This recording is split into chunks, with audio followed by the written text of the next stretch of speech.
Good morning mga amigo, June 2, 2025. Ano itong i-vlog karon? Mag-recap na to sa mga resulta kagapon. 8:07 2 p.m., 4:85 5 p.m., 7:57 9 p.m. So, congrats mga amigo, 7-8 nga per guide. O congrats po sa 7-5 nga per guide sa ato aning pattern. Sayang kayo niyo. Wala jud siya nag 4 gisindikato jud taon. Game mo jud 7. So, inanam ko ni segundo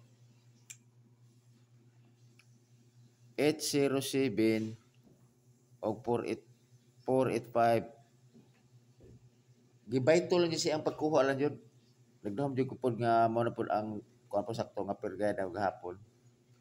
Kini siya is 15 kung i-add 485 is 17 i-add. Ang atong gipangitan mo is 16 manggod nga series number moy ato ang kuan ra gikuha.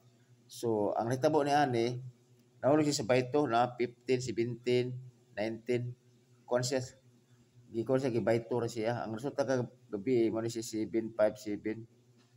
Sayang kayo eh. 19 ang kono kung i-add mo. So da siya ko siya sa 19.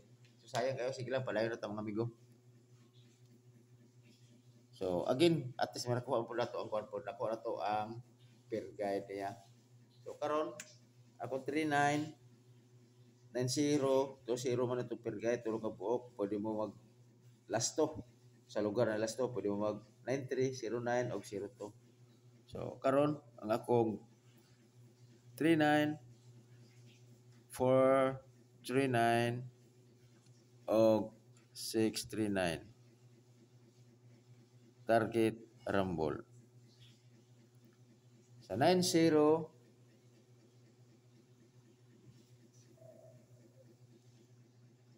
790 o wulpin sa tao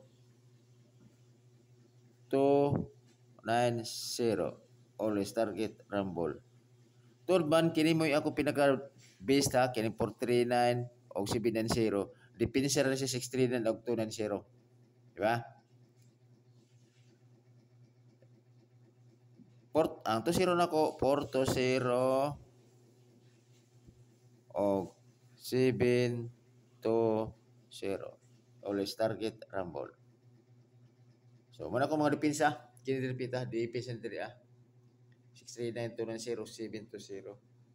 So karon ako bispik na ani nga pwede mo manarget si 439 o si 420 always target rumble.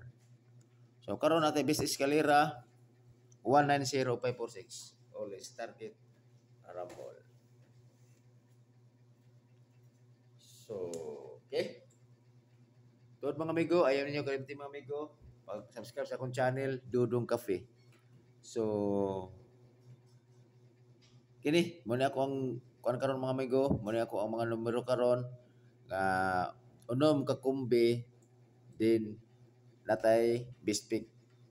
So sa ako bispik kung wala malang galing nako ang inyong paminti nyo din inyoha mo i-priority mga amigo. Depende sa inyo kung kung mo sa ko ang bispik nako. Kay labi na nga for example bitaw kung ang inyong minti ninyo 790, di ba? Unya wala din sa akong bispik. Respetar ka pa inyong mga kuno niyo. Inyo mo priority, di ba? So, dire ko tama na mga amigo o mayong buntag sa atong tanan.